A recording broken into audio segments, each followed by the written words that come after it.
Bonjour tout le monde, on se retrouve pour une nouvelle vidéo où nous sommes chill et nous discutons des objectifs sans plus tarder. Voici le récap du mois de février.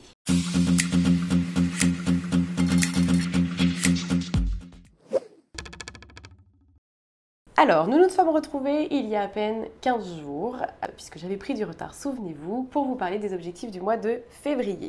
Mes objectifs étaient, numéro 1, faire la formation d'où je vous ai parlé. Est-ce que ça a été fait sans surprise? Non, sinon vous en auriez entendu parler. Je n'ai toujours pas tourné cette formation, mais j'ai fini de rédiger toutes les ressources complémentaires qui iront avec. J'ai vraiment envie de faire une bonne formation, donc j'ai mis tout mon cœur. Ensuite, je devais créer du contenu. Je vous avais dit que je ne l'avais pas vraiment fait. Et j'ai essayé d'en faire un peu plus, mais déjà j'ai dégrossi et j'ai, comment vous dire, ciblé les différents contenus que j'ai envie de faire. C'est une des premières choses pour ceux qui ne le savent pas que l'on doit faire lorsque l'on crée du contenu, c'est déjà identifier différents piliers, différentes choses dont on a envie de parler et ensuite de dégrossir son contenu en allant dans ces directions-là. Donc ça, c'est déjà un travail que j'ai fait et que je continue de faire, pour être honnête. Par exemple, je continue les minutes guillemettes, j'essaye voilà, ce type de contenu pour essayer de répondre aux problématiques de la plupart des internautes qui me suivent. Par ailleurs, si vous avez des idées ou des petits points parfois où vous vous dites ben, ça je ne sais pas comment le faire ou je me suis retrouvée confrontée récemment à cette problématique, et ben, n'hésitez pas à me le mettre en commentaire parce que je recense toutes les questions et ensuite j'y réponds dans la minute guillemette sur YouTube, Instagram et TikTok. Donc ça c'était la deuxième chose et la troisième, pas des moindres, troisième objectif que je devais faire, c'était les box de tissu dont je vous avais parlé dans la précédente vidéo. Ça, effectivement, je l'ai fait. J'ai même tourné une longue vidéo qui m'a demandé beaucoup de temps de montage pour vous les présenter sur YouTube. Sauf que cette vidéo n'a jamais voulu s'exporter parce que mon ordinateur refuse. Il est OK pour exporter toutes les autres vidéos que j'ai pu télécharger depuis, mais alors celle-ci, il ne veut pas. Alors pourquoi je ne fais pas? Donc je vais vous mettre des vidéos des box là tout de suite en même temps que je vous parle pour que vous puissiez vous rendre compte un peu de ce qu'il y avait puisque je vous ai une vraie présentation avec les différentes matières, etc. Maintenant il ne reste plus quasiment que 2 box de cette collection là qui sont en ligne. J'en ai d'ailleurs rajouté notamment pour celle qui s'appelle Éclat d'automne avec une nouvelle dentelle puisque j'avais toutes les autres matières disponibles mais j'avais plus la dentelle. En fait j'en avais mais pour tout vous dire il y avait un gros défaut sur une partie.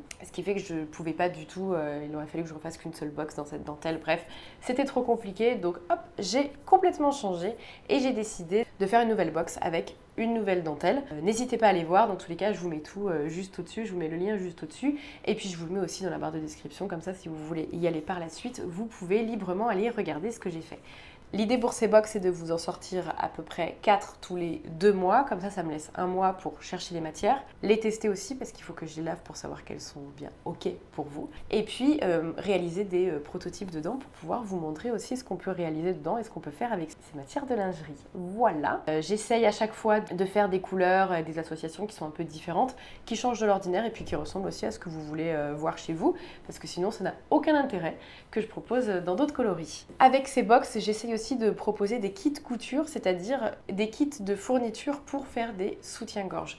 Donc j'essaye au maximum de trouver un agrafage, un protège-armature, des bretelles bien sûr, un élastique pour le dessous poitrine, je sais plus là, de la laminette aussi pour mettre sur les dentelles, du moins essayer de vous permettre d'avoir un maximum de fournitures dans ce coloris-là, qui peut être acheté à part, c'est-à-dire que vous pouvez le prendre si vous avez déjà des matières avec ce coloris-là et que vous en avez besoin, vous pouvez l'acheter à part, il n'est pas inclus dans le kit, mais vous pouvez aussi l'associer au kit, ce qui vous permet d'avoir un ensemble complet pour faire, mais une multitude de parures. Voilà, ça a plutôt bien fonctionné. En annexe, qu'est-ce que j'ai fait? Eh bien, j'ai mis en ligne un nouvel onglet sur ma mercerie qui s'appelle l'onglet braderie et qui vous permet de pouvoir acquérir des matières que je vends habituellement, soit dans des box, soit dans des kits que j'ai déjà réalisés. Ma problématique, j'ai parfois 1 mètre de dentelle. Le mettre en ligne et créer toute une fiche produit pour ça, ça me demande beaucoup trop de temps, beaucoup trop d'énergie. Par contre, je peux en faire un lot avec 2 autres dentelles et c'est ce que j'ai fait par ailleurs. Donc il me reste parfois 1 mètre ou 80 cm et de vous faire un lot à un prix réduit. Pour vous donner une idée, une dentelle habituelle, c'est à peu près 11 € le mètre à la revente. Là, je vous les revends 5 € quasiment Ça dépend pour certaines, ça dépend de la hauteur aussi, mais pour la plupart, je vous les revends à 5 € le mètre. Donc vous économisez déjà sur chaque dentelle 6 €. Et moi, ça m'évite de garder des coupons de dentelle inutilement dans mes placards et de pouvoir faire de la place à des nouvelles matières et vous les proposer. Comme il est impensable que je jette ces matières et que je les ai payées, donc ce serait quand même dommage qu'à chaque fois il me reste 1 mètre 80 cm parce qu'en fait je perdrais énormément d'argent, je me suis dit je pourrais faire un onglet braderie et je les vends sur ma mercerie comme je le fais avec tous les autres produits. Donc vous allez voir, vous avez différents lots qui sont quasiment uniques à l'exception d'un, j'ai pu en faire en 2 exemplaires, sinon ils sont quasiment tous uniques. Et vous allez aussi retrouver des matières qui sont disponibles dans les box, mais dont je n'ai pas assez de quantité pour pouvoir l'inclure dans une box. Par exemple, il va rester 30 cm de microfibre. Malheureusement, je ne peux pas la mettre puisque dans mes box, je vends minimum 50 cm de microfibre. Par contre, avec 30 cm, vous pouvez faire beaucoup de choses. Et c'est là où ça devient intéressant pour vous, c'est que vous pouvez acquérir le coupon pour 3 ou 4 €, alors qu'en réalité, il vous reviendrait, je crois que pour les coupons, j'ai plus le prix de celui-ci en tête, mais pareil, vous économisez parfois 7 € sur un coupon entier, ce qui est quand même super intéressant pour vous. Donc ça, c'est le nouvel onglet qui vient de voir le jour depuis hier sur ma mercerie. Donc n'hésitez pas à faire un tour et à regarder régulièrement. J'essaie d'ajouter des nouveautés en fonction de tout ce que j'ai dans mes placards. Voilà! Deuxième nouveauté aussi qui a vu le jour pendant le mois de février-mars, ce sont les kits Jacqueline qui sont de retour. Il y en a beaucoup qui me l'ont demandé et je ne pensais pas que c'était un kit que vous attendiez, donc je me suis empressée de trouver de la matière pour vous satisfaire. Pour le moment, vous avez 3 matières possibles. Vous avez un tulle très fin avec des petites fleurs qui est très fluide, très facile à coudre, mais vous aurez un rendu très léger sur la peau. Ensuite, vous avez une résille qui a déjà été dans le kit Léonard qui s'appelait Gatsby et qui elle est très ajourée. Attention, petit bémol, si vous êtes débutant en couture, je ne vous le conseille pas parce que c'est une matière qui bouge un peu. Je vous recommande d'avoir quand même un petit niveau, d'avoir déjà cousu quelques dentelles ou quelques résilles au préalable avant de vous lancer dans celle-ci. Et ensuite, vous avez une dentelle qui, elle, est complètement adaptée aux débutants, mais alors vraiment, parce qu'elle est très dense, elle est très jolie, mais elle est très dense et vous allez voir, à coudre, c'est un régal. C'est un peu comme si on cousait du jersey, sans le fait que ça se replie à chaque fois, donc c'est un vrai bonheur. Voilà pour les box Jacqueline. La dentelle dont je vous parlais précédemment, vous en avez, je crois, 6 exemplaires, donc normalement vous devriez être sereine si jamais vous les cherchez, vous devriez en avoir. Et puis je peux toujours en avoir chez mon fournisseur si jamais elle vous plaît, n'hésitez pas à me le dire. On a fini pour ce que j'ai fait au mois de février et en fait je me rends compte qu'avec quand même quelques jours de moins que tous les autres mois, j'ai réussi à faire pas mal de choses ces 15 derniers jours, donc je suis globalement très fière de moi. L'autre bonne nouvelle aussi du mois de février, c'est que je ne suis plus malade et que ces 3 dernières semaines, j'ai repris du poil de la bête, j'ai réussi à rattraper une bonne partie de mon retard et puis j'ai commencé à reprendre une hygiène de vie beaucoup plus stricte que ce que j'avais avant et qu'en fait ça me fait le plus grand bien. D'un point de vue personnel. J'ai envie de le partager avec vous parce que mine de rien, je vous partage beaucoup de ma vie entrepreneuriale, mais j'avais comme objectif de faire une course de un petit peu moins de 7 km avec ma famille, sachant que je ne cours jamais, mais que dans ma famille, il y a de grands coureurs. Et j'ai réussi. Je ne doutais pas de moi, quoique, des fois si, mais j'ai réussi à atteindre cet objectif personnel qui était de faire cette course dans un certain temps. Donc je suis très contente parce qu'avec les 2 mois de maladie que j'avais eu précédemment et la surcharge de travail, j'étais pas sûre de pouvoir être en forme et finalement tout s'est bien passé. Voilà, c'était mon challenge personnel, j'avais envie de le partager avec vous parce que je trouve que c'est important aussi de se fixer des objectifs personnels et c'est vrai que là je l'ai accompli. Voilà, je voulais vous le dire. C'est tout. Passons maintenant aux objectifs du mois de mars. Alors, première décision du mois de mars, c'est guillemette. On arrête de faire 3 objectifs, même si 3 est le chiffre parfait et qu'il faut toujours se référer à 3 objectifs trimestriels, 3 objectifs annuels, 3 objectifs mensuels.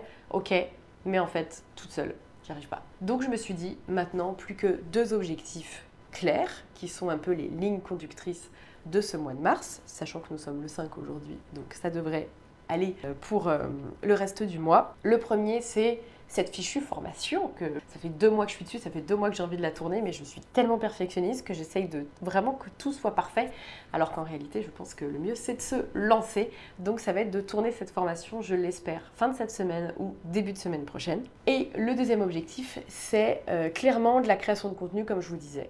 J'ai commencé au mois de février à réfléchir à mes piliers, à ce que vraiment j'avais envie de vous enseigner, ce que j'avais envie de partager avec vous. Et là, maintenant, il faut passer à l'action. il faut tourner les vidéos, il faut écrire le contenu et ça demande énormément de temps. Donc là, je me relance. Par ailleurs, aujourd'hui, j'ai relancé ma newsletter que j'avais pas lancée depuis le début d'année parce que j'ai pris du retard en fait. Et puis, j'avais un peu peur au fond de moi de revenir parce que c'est toujours un peu bizarre d'arriver dans la boîte mail des gens. On sait qu'on l'envoie à beaucoup de personnes et on n'a pas forcément de retour, mais c'est vrai qu'on se dit, bon, je vais popper comme ça, il y a des gens qui vont dire, ah ça y est, il est revenu, parce qu'il y a des personnes qui ne suivent quasiment aucun de mes contenus, à l'exception de ma newsletter. Et c'est vrai que c'était un peu, voilà, je sais pas comment dire. En fait, pour moi, la newsletter, c'est un endroit où je me pose, j'écris un peu tout ce qui me passe par la tête, j'ai une petite liste des choses dont je dois parler, et puis le reste, c'est vraiment un moment où c'est du don de moi, quoi. C'est vraiment, j'écris avec le cœur. C'est pas toujours personnel, mais quand ça l'est, j'ai besoin que ce soit bien fait. Et dans la frénésie de toutes les choses que je dois faire, c'est très rare que je trouve un moment pour écrire dans cette newsletter.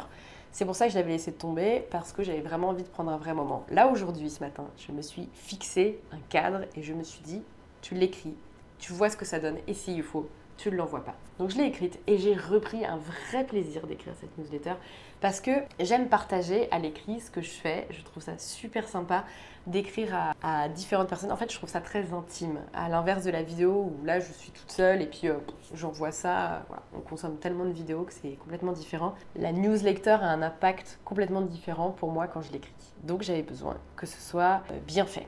Et je suis contente parce que c'est pas incroyable, hein, c'est pas une newsletter de dingue, mais je l'ai écrit vite, sans peine, et j'ai pu dire profondément ce que je pensais et le fait que j'avais peur de revenir. Voilà, donc je vais essayer de m'y tenir et de continuer cette newsletter toutes les 2 semaines où je partage à la fois ce que moi je fais et à la fois ce que je trouve sur internet, tout ce qui me plaît, etc. Je partage aussi des conseils en entrepreneuriat, je partage plein de choses en fait, un peu tout ce que j'aime dans la vie. Et bientôt, je pense qu'on va parler un peu de poterie autodurcissante. Voilà, je vous le dis, spoil alert. En fait, je me suis prise d'une frénésie pour la poterie autodurcissante. Je vous invite à regarder ce que c'est. C'est incroyable, je vous montrerai ce que j'ai fait parce que je pense que je vais pas tenir et que je vais commencer ce soir. Donc je pourrai le partager dans la prochaine newsletter dans 2 semaines. Vous savez vraiment tout de moi, non ? Voilà, donc ça c'est pour les 2 objectifs. Et puis en parallèle, forcément, je vais commencer à m'intéresser aussi aux box pour le mois prochain. Et j'ai déjà commencé à regarder les coloris. Ce qui est beaucoup ressorti, c'est du fuchsia, du vert émeraude, du bleu, du noir et ou couleur sombre. Donc je vais voir avec tout ce que j'ai dans ma besace et puis je vais voir avec mon fournisseur ce qu'on peut faire pour en faire et cette fois-ci bien plus que ce que j'avais fait les fois d'avant. Bah voilà, je crois qu'on a fait le tour. Je vous ai un peu parlé de tout, voire même un peu de moi. Dans un mois, il y aura le séjour couture. Pas dit que du coup, cette prochaine vidéo soit dès début avril, mais peut-être que je vais attendre un petit peu le retour du séjour pour vous la faire. En tout cas, je vous souhaite un très bon mois, j'espère que vous allez bien, et puis on se retrouve très très vite pour une nouvelle vidéo.